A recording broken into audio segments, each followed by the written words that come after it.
हमने small cap funds की बात करी, हमने मल्टी कैप फंड्स की बात करी और उस मल्टी कैप फंड की वीडियो में इतनी बार मुझे रिक्वेस्ट आई flexi cap flexi cap flexi cap, तो इसलिए मैं आज एक वीडियो लेके आया हूं आपके लिए जिसमें मैं फ्लेक्सी कैप म्यूचुअल फंड्स के बारे में बात करूंगा। तो आज की वीडियो सिर्फ इस बात के लिए नहीं है कि हम जी वो टॉप 5 फंड्स कौन से हैं जिसमें पैसा डालें ताकि हमारे पैसे डबल हो जाए, ट्रिपल हो जाए, वो हम एंड में करेंगे और साथ में करेंगे। आपको मेरा स्टाइल पता है, हम मिलजुल के काम करते हैं, साथ में स्क्रीनर लगाते हैं। पर आइए पहले फ्लेक्सी कैप फंड्स को समझते हैं। फ्लेक्सी कैप फंड्स करते क्या हैं, वो क्यों मल्टी कैप फंड से थोड़े से डिफरेंट है, रिस्क प्रोफाइलिंग में कहां पे लैंड करते हैं, उनका ऑपरेशन क्या है और क्यों वो हमारे लिए जरूरी है। ये सारी चीजें समझने के बाद ही हम फाइनली चलेंगे कि कौन सी वो 5 फंड्स है जिसमें आपको निवेश करना चाहिए लॉजिक के साथ। तो नमस्कार दोस्तों, मैं हूं संजय कथुरिया, सीएफए, आपका बिजनेस फाइनेंस और पैसिव इनकम कोच, और लेके आया हूं एक अमेजिंग वीडियो जिसपे हम बात करेंगे फ्लेक्सी कैप फंड्स के बारे में और वो कौन से 5 फ्लेक्सी कैप फंड्स है जो फाइनली हम सिलेक्ट करेंगे। तो आइए सबसे पहले स्क्रीन पे हम चले तो हम ये देखते हैं कि रिस्क पर्सपेक्टिव के बेसिस पे जो सबसे कम रिस्क है और ऑब्वियसली उस हिसाब से रिटर्न सबसे कम है वो लार्ज कैप फंड्स होते हैं। तो लार्ज कैप फंड्स क्योंकि ब्लू चिप फंड्स होते हैं, देश की टॉप 100 कंपनीज होती हैं, तो उसमें रिस्क भी कंपैरेटिवली कम होता है पर रिटर्न कम होता है। अगला है large and mid cap. Large and mid cap का मतलब होता है जिसमें मिक्स हो जाती हैं। लार्ज एंड मिड कैप मतलब 100 कंपनियां लार्ज कैप और 150 कंपनियां मिड कैप, यानी टोटल मिलाकर 250 कंपनियों का जो यूनिवर्स है उसको लार्ज और मिड कैप कहा जाता है। ऑब्वियसली उसमें रिस्क थोड़ा बढ़ जाता है क्योंकि उसमें मिड कैप कंपनीज भी आती हैं, बट उसमें रिटर्न्स के पोटेंशियल भी बढ़ जाते हैं। फिर आता है मल्टी कैप। अब आप देखिए, मजेदार बात देखिए, मल्टी कैप का रिस्क प्रोफाइल जो है वो फ्लेक्सी कैप से कम है। ऐसा क्यों है? क्योंकि मल्टी कैप में ये कंपल्शन है फंड मैनेजर को कि उसको 25% लार्ज कैप, 25% मिड कैप और 25% स्मॉल कैप में डालना ही पड़ेगा। बचा हुआ 25% जो है वो अपनी चॉइस के हिसाब से डाल सकता है। इस पे मैंने डिटेल वीडियो बनाई है जिसको आप एंड में प्लेलिस्ट में देख सकते हैं, जिसमें मैंने टॉप 5 मल्टी कैप फंड्स के बारे में भी बात की थी।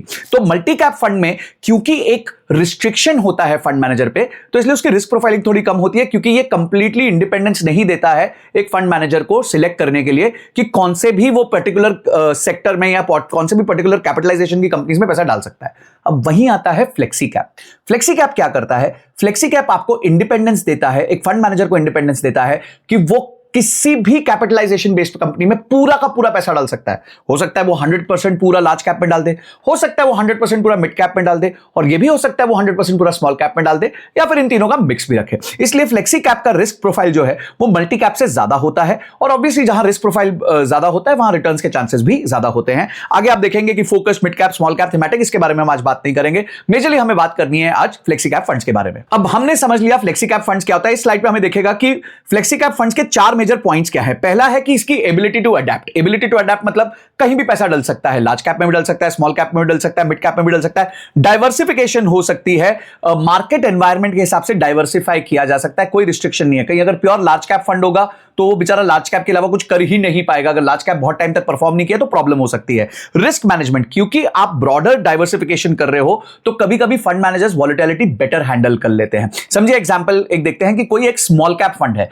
अब उस स्मॉल कैप फंड में 65% से ज्यादा पैसा जो है वो स्मॉल कैप में लगा हुआ है, पर उसी टाइम अगर स्मॉल कैप नीचे जा रहे हैं तो फ्लेक्सी कैप क्या करेगा, वहां से पैसा उठा के लार्ज कैप में डाल देगा। तो यहां पे रिस्क मैनेजमेंट भी करी जा सकती है, और क्योंकि अक्रॉस सेक्टर्स और अक्रॉस कैपिटलाइजेशन बेसिस पे कंपनीज पे इन्वेस्ट किया जा सकता है तो अपॉर्चुनिटीज ज्यादा हो जाती हैं, जिसके चलते एक बड़ी विड्थ खड़ी हो जाती है और छोटी छोटी कंपनीज में भी निवेश करके एक फंड मैनेजर अच्छा रिटर्न बना सकता है। अब आप ये चार्ट में देख सकते हैं कि जो टॉप 100 कंपनीज होती हैं वो लार्ज कैप होती हैं, टॉप 100 फिर 101 टू 250 जो कंपनीज होती हैं वो मिड कैप होती हैं, और 251 से ऊपर जो होती हैं वो स्मॉल कैप होती हैं। अगर आप लार्ज एंड मिड कैप का कॉम्पोजिशन देखें, यानी कि जो funds large and mid cap होते हैं उसमें लार्ज कैप में मिनिमम 35% जाना चाहिए और मिड कैप में मिनिमम 35% जाना चाहिए।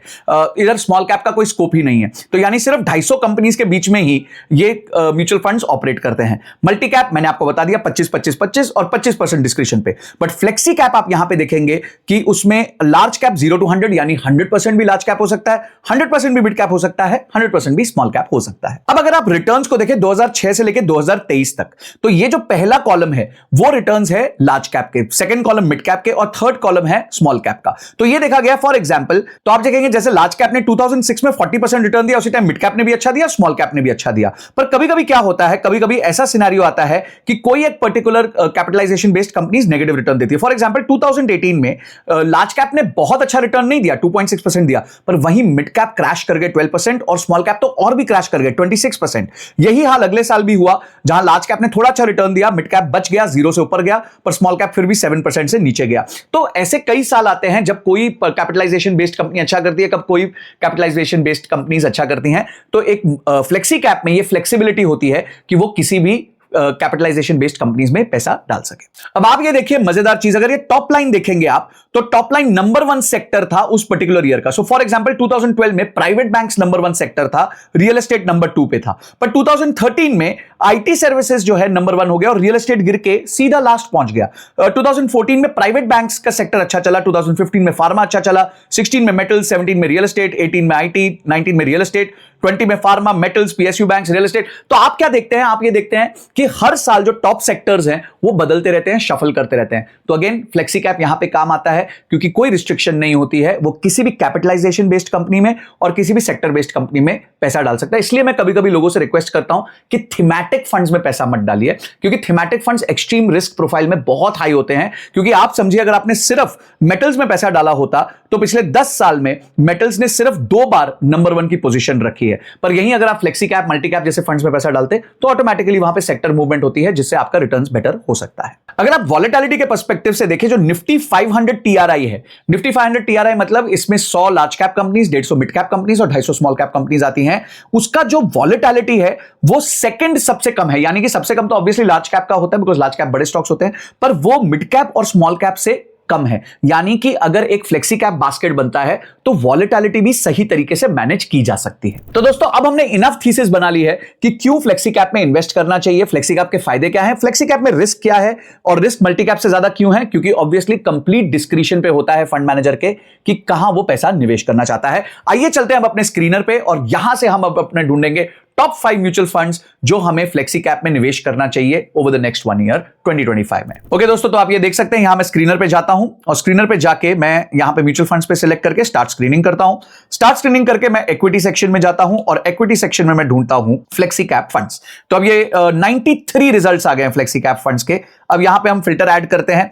फिल्टर में हमें देखना है बहुत इंपॉर्टेंट, जो आपको पता है मैं हमेशा देखता हूं, वो है 3 ईयर एवरेज रोलिंग रिटर्न। ये मेरे को देखना बहुत बहुत जरूरी होता है। रिस्क के टर्म्स में हम देखते हैं कि मैक्सिमम ड्रॉडाउन कितना रहा है, सबसे ज्यादा ड्रॉडाउन कितना रहा है। रेशियोज में हम क्या क्या देखते हैं, हम शार्प रेशियो जरूर देखते हैं और ये देखना चाहते हैं कि शार्प्स रेशियो हमारा बढ़िया होना चाहिए, हमें ज्यादा कम रिस्क लेके ज्यादा पैसे बनने चाहिए। ओके दोस्तों, ये आ गया, तो अब हम इसको एक्सपोर्ट करेंगे और इन सारे 93 रिजल्ट्स को लेके चलेंगे एक एक्सेल शीट पे, जिसको हम अब डिस्कस करेंगे आपके सामने। तो ओके गाइस, ये अपनी आंखों के सामने आप देख सकते हैं, ये सारे वो 93 फंड्स हैं जो हमारे सामने आ चुके हैं। आइए देखते हैं हम इसको क्या करते हैं। तो सबसे पहले हम इस पे लगा देंगे फिल्टर, ठीक है।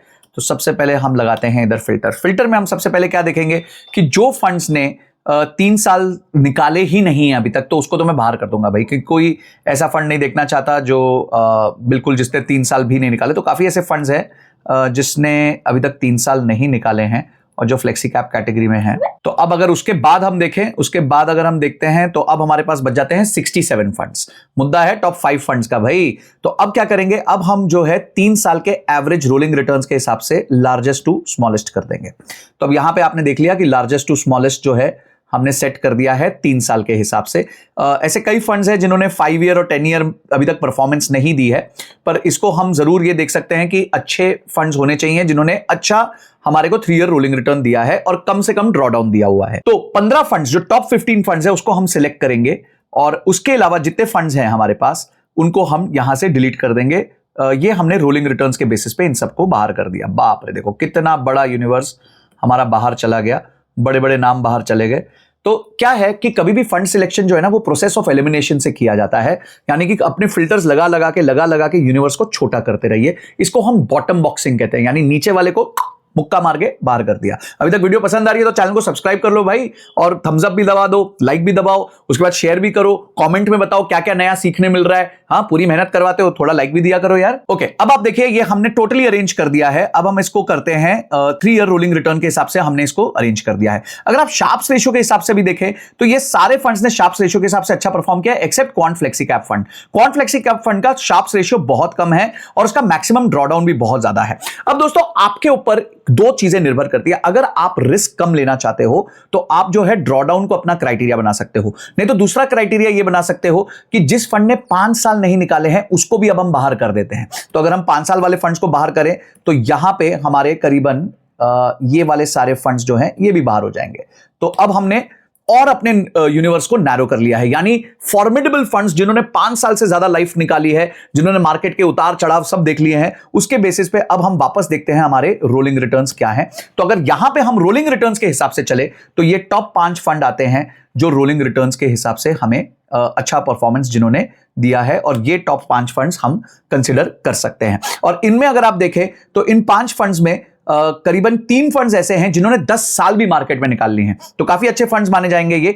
Expense returns to expense ratio, ये आपको पता है मेरे को एक बहुत पसंद है रेशियो। अगर मैं इसके हिसाब से भी इसको ऑर्गेनाइज करूं तो मैं देखता हूं वही 5 फंड्स जो है टॉप 6 में भी आते हैं, यानी कि हम सेफली अज्यूम कर सकते हैं कि ये 5 फंड्स जो हैं बहुत बेहतरीन 5 फंड्स हैं जिसको हम यूज कर सकते हैं हमारे फ्लेक्सी कैप की जर्नी के लिए। तो आइए इसको हम जरा एक बार लास्ट में देख लेते हैं कि वो 5 फंड्स कौन से। तो सबसे पहला फंड जो है मेरे हिसाब से वो वैसे भी बहुत पॉपुलर फंड है, वो है जेएम फ्लेक्सी कैप फंड, जिसका एयूएम है 4721 करोड़ रुपए, और इसने आज तक 3 साल के रोलिंग रिटर्न्स बेसिस पे सबसे अच्छा रिटर्न दिया 30.9%। और अगर आप ड्रॉडाउन देखें तो सबसे कम के आसपास रहा है 35% का, यानी कि मार्केट गिरती है तो बहुत ज्यादा नहीं गिरता है, कंट्रोल्ड बेसिस पे गिरता है। शार्प्स रेशियो भी अच्छा है, 5 साल का कैगर भी इसने 25% से ज्यादा दिया है। सेकंड आता है क्वांट फ्लेक्सी कैप फंड जिसने 30.2% के रोलिंग रिटर्न्स दिए हैं। थर्ड आता है आईसीआईसीआई प्रू रिटायरमेंट फंड जिसने 29.8% के रिटर्न दिए हैं। फिर आता है एचडीएफसी फ्लेक्सी कैप फंड जिसने 27.1, और फिर आता है एचडीएफसी रिटायरमेंट सेविंग्स फंड जिसने दिया है 25.1। तो अगर ये यूनिवर्स को हम देखें